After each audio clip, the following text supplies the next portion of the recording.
Coming up on Jerusalem Dateline, landmark decisions that will shape history. The Knesset calls for Israeli sovereignty over Judea, Samaria, and the Jordan Valley. And French President Macron says France will recognize Palestine as a state. Plus, is there really a food shortage in Gaza? Chuck Holton reports from the Kerem Shalom crossing. And desperation among Israeli Druze in the face of the massacre of their relatives in Syria. All this and more coming up on this edition of Jerusalem Dateline. Hello and welcome to this edition of Jerusalem Dateline. I'm Julie Stahl. It was a week of momentous decisions, all affecting the future of the region. Israel's parliament moved to advance sovereignty over Judea and Samaria in a symbolic vote that could reshape the Middle East. French President Macron says France will recognize Palestine as a state, and the U.S. is cutting short Gaza ceasefire talks and bringing its negotiating team home from Doha. Meanwhile, humanitarian aid piles up on Gaza's doorstep. Chuck Holton has the latest on these items and more. In a move that could have major implications for the future of the region, Israel's parliament Wednesday passed a symbolic resolution calling for the full application of sovereignty over Judea, Samaria, and the Jordan Valley. While the vote has no immediate legal effect, it signals growing momentum within the ruling coalition to formalize control over the biblical heartland. The Knesset approved a historic declaration to apply full Israeli sovereignty over our homeland, Judea and Samaria. More than 700,000 Jewish Israelis now live in those areas, while nearly 3 million Palestinians remain under Israeli military law. The motion follows last year's resolution opposing a Palestinian state and could mark a turning point in Israeli policy. While eyes remain on Judea and Samaria, Gaza continues to dominate international headlines. Israeli officials say they're doing everything possible to get aid to civilians, but accuse Hamas of blocking deliveries and the United Nations of refusing to cooperate. Let me start with the facts and not the fiction. In Gaza today, there is no famine caused by Israel. There is, however, a man-made shortage engineered by Hamas. Now, too often, the full story is not being told. This suffering exists because Hamas has created it.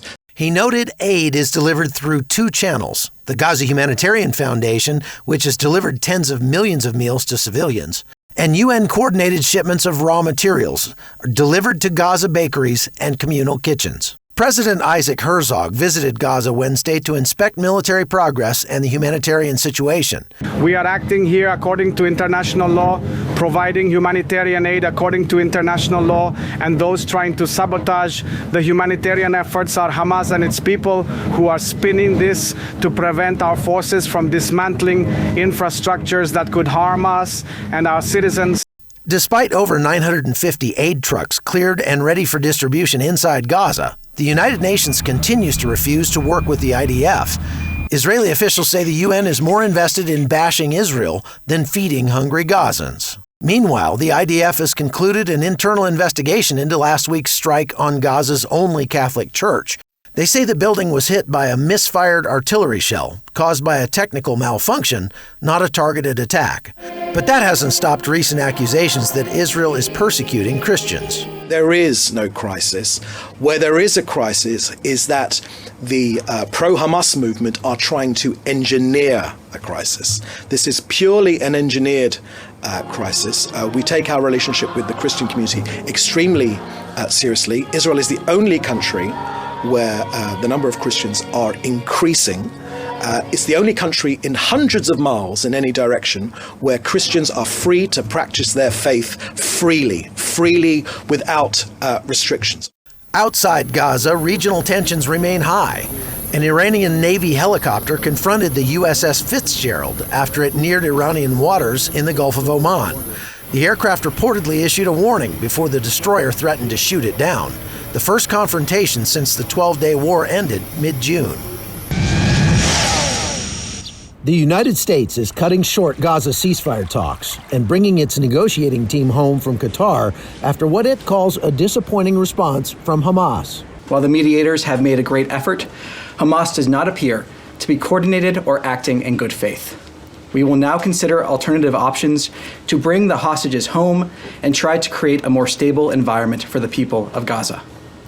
It is a shame that Hamas has acted in this selfish way. That announcement came just hours after French President Emmanuel Macron said France will recognize Palestine as a state.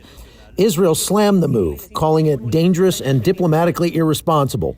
At the same time, Israeli officials are reacting strongly to what they're calling a blatant act of anti-Semitism in Spain, after more than 50 French Jewish teens were removed from a flight in Valencia after allegedly singing in Hebrew.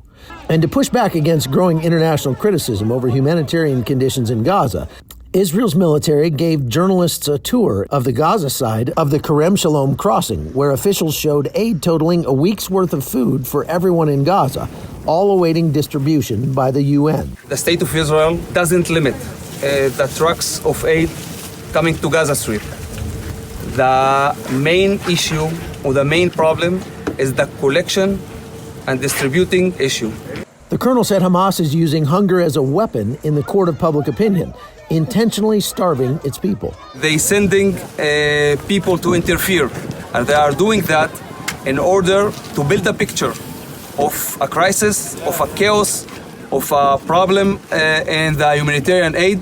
That's false. 4,500 trucks in the last 2 months entered Gaza Strip and distributed to the people.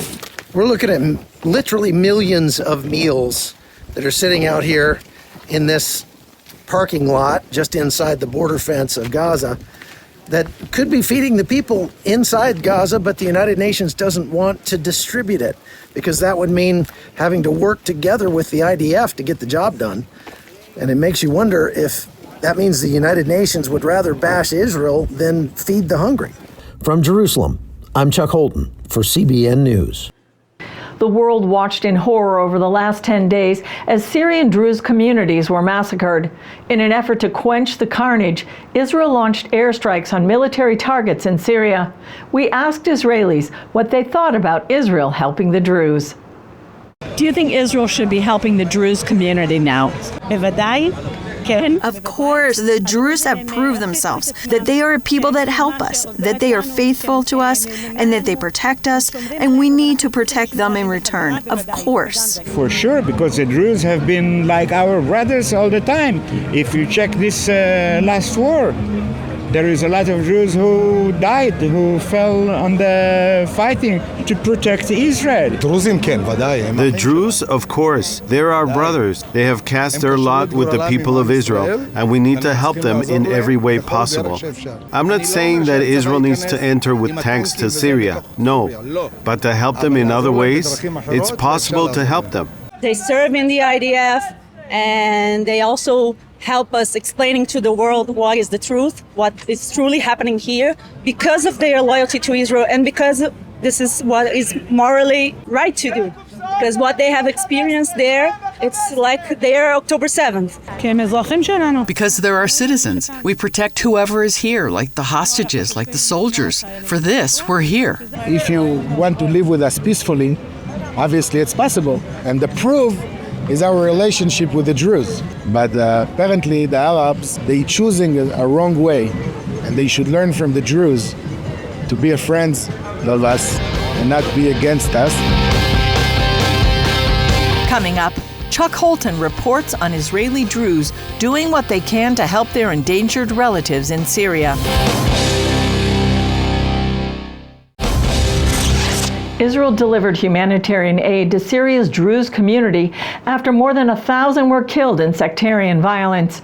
But many Druze Israelis said it wasn't enough, so they crossed the border to defend their relatives. Chuck Holton reports from Majd al-Shams.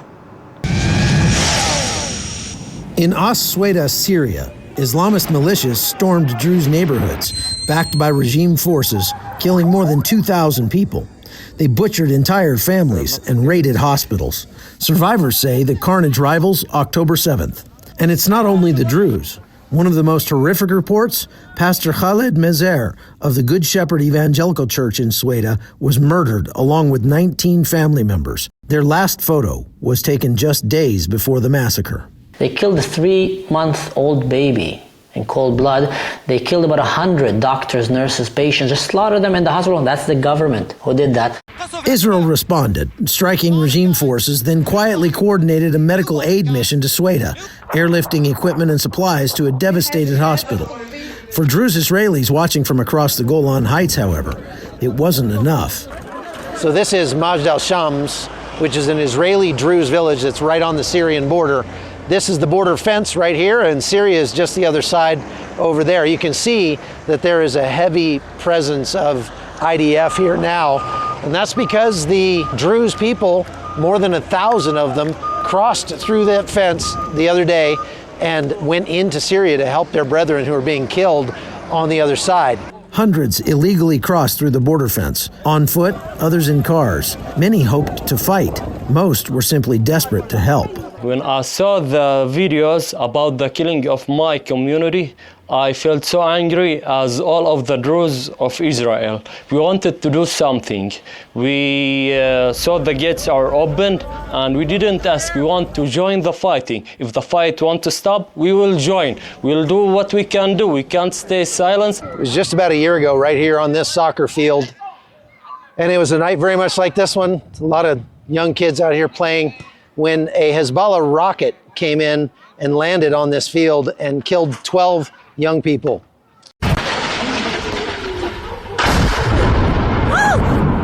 The city of Majd al-Shams, only 12,000 people, everyone knew one of those kids. And it is still reeling to this day. And across the fence, more Druze children are dying. While the IDF has resecured the border and brought many of the Druze back, pressure is mounting. Residents say if Israel doesn't intervene, they will. With family on the other side, the pain is personal. If the Druze in Sweda, the man would have fallen, we would have witnessed an October 7 epic scale, apocalyptic scale. And the IDF, again, stopped it. So if you think about it, the only one who actually stopped the genocide already twice in 2 years are the Israelis. The UN, though, is blasting Israel for getting involved to save the Druze. The Secretary General is also concerned by Israel's airstrikes on Syrian territory and calls on Israel to refrain from violations of Syria's independence, its sovereignty, and its territorial integrity. Last week, Israeli jets struck targets near Damascus and Sweda, including what appeared to be Syrian military headquarters. Analysts say the message is clear. Israel is drawing a red line. We're not doing a favor here to the Druze. Yes, we have a blood covenant with them, and we're doing the right thing, the Jewish thing. We're doing the humane thing of protecting our allies and innocent people. But the people who came to slaughter the Druze will tomorrow come to slaughter the Jews and the Christians and the Americans, the Europeans, and anyone, the enemy of the West. Inside Sweda, an uneasy ceasefire has taken hold. But jihadis have not forgotten the recent fighting, and fighters are already returning. Residents say they're determined to finish what they started. I can't stay still watching my relatives, my people being slaughtered without doing anything. I know I don't have military experience, but at least I would do the minimum I can do to help my people. I can't see them dying and not doing anything. From Majd al-Shams, I'm Chuck Holt for CBN News. Up next, what's the long-term agenda of the Council on American-Islamic Relations?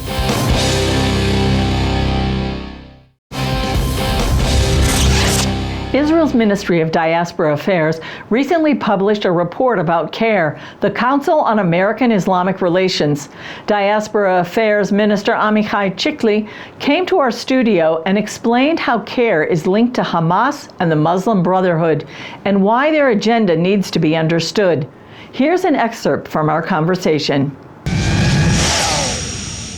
Probably most people don't even know about CARE or whatever. What should Americans be thinking about this?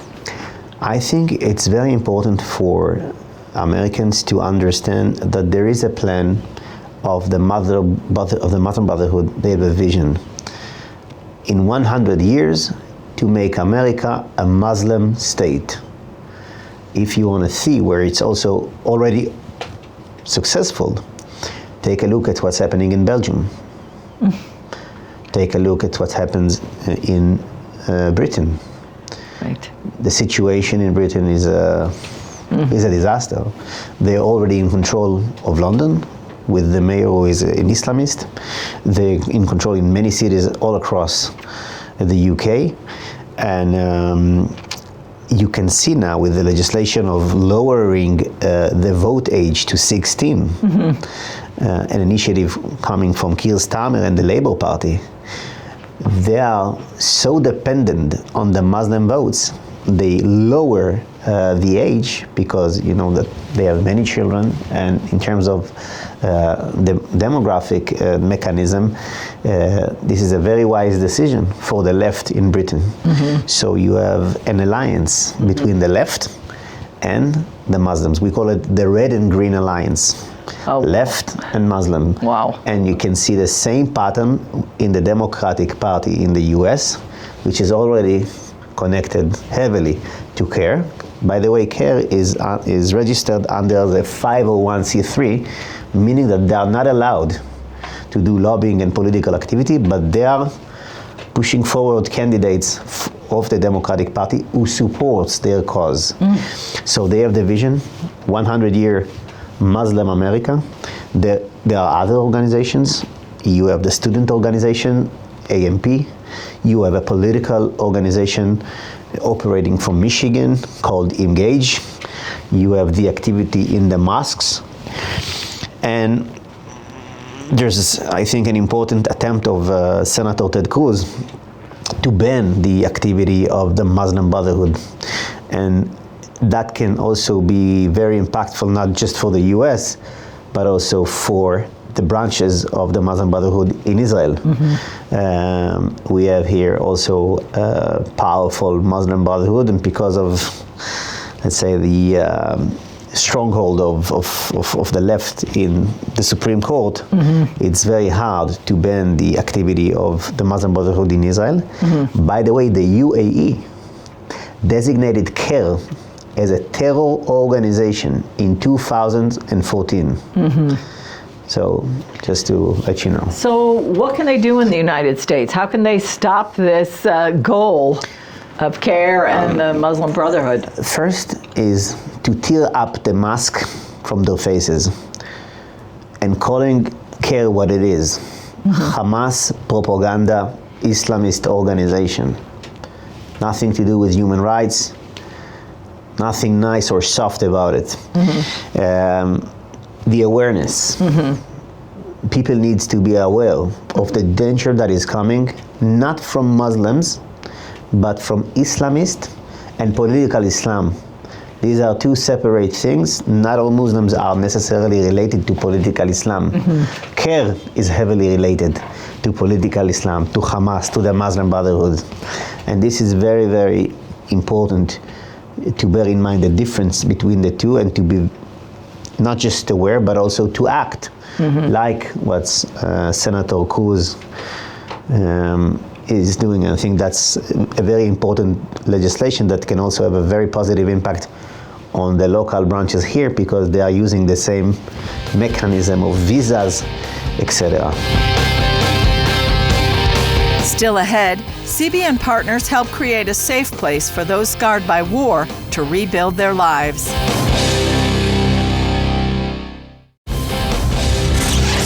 The stress of constant war has taken its toll on every Israeli. Now a new resilience center is providing a lifeline to the weary. This sanctuary is offering a place of hope and healing. Roberto Torres Cedillo takes us to its grand opening. Out of the ashes of the Holocaust and 2,000 years of exile, against all odds, the Jewish people, driven by hope and a desire to live, founded the modern state of Israel in a single day. Persecution, trauma, and tragedy have afflicted the Jewish people for generations. Today, 1 in 3 Israelis live with some type of anxiety or trauma-related distress. After the horrific attacks perpetrated by the terrorist group Hamas on October 7th, Israelis have been at war for their survival like never before since the rebirth of their nation. I recently experienced this reality firsthand as my family and I moved to Israel and watched the Islamist regime of Iran send ballistic missiles to Israel with one sole purpose in mind: to annihilate the Jewish people. If we felt the anxiety and stress of 12 days of war, imagine what Israelis have felt on a daily basis for almost 2 years. CBN Israel understood the critical and growing need on the ground and developed an innovative strategy to address mental health in Israeli society. I am at the launch of CBN Israel's Community Support and Resilience Center. This event marks a milestone in CBN Israel's relief work in the Holy Land. The center will serve as a network for service professionals and people seeking help. Through workshops, seminars, and events open to the public, the center will facilitate training on self-care strategies, stress reduction, coping skills, and processing traumatic events. The goal is not only to build personal resilience, but to provide assistance at the community level and offer support where government and healthcare programs are unable to keep up with the increasing demand. From like an emotional standpoint, I think just taking the first step, it doesn't mean you have to share everything you've been through. It doesn't mean you have to expose the deepest parts of yourself. You know, even just taking that one step makes a huge difference, and knowing that there's somewhere you can turn. Here in Israel, difficulties continue and evolve, and we have to learn to strengthen both the psychology that already exists and also to build new resilience.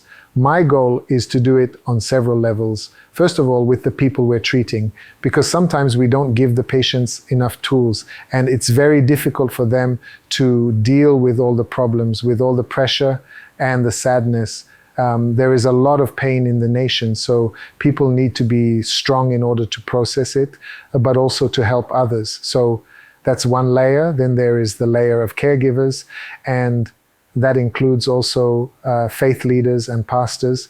These are people who have a lot to give to build resilience, whether it's prayer or Bible study or counseling. There's support that we can receive and distribute to those who are in great need.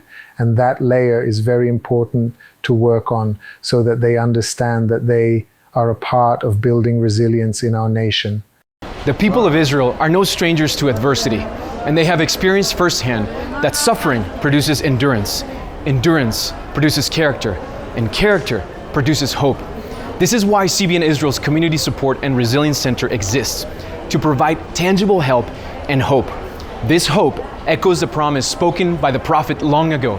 For I know the plans that I have for you, says the Lord. They are plans for good and not for disaster, to give you a future and a hope. What an amazing center made possible by CBN partners. That's all for this edition of Jerusalem Dateline. Thanks for joining us. Keep praying for this tumultuous part of the world, for the peace of Jerusalem, that God would thwart the plans of evil men, and that his justice would prevail. And as always, that all the hostages would come home safely and soon. Remember, the God who watches over Israel, and you and me, neither slumbers nor sleeps. For all of us here at the Jerusalem Bureau, I'm Julie Stahl. We'll see you next time on Jerusalem Dateline.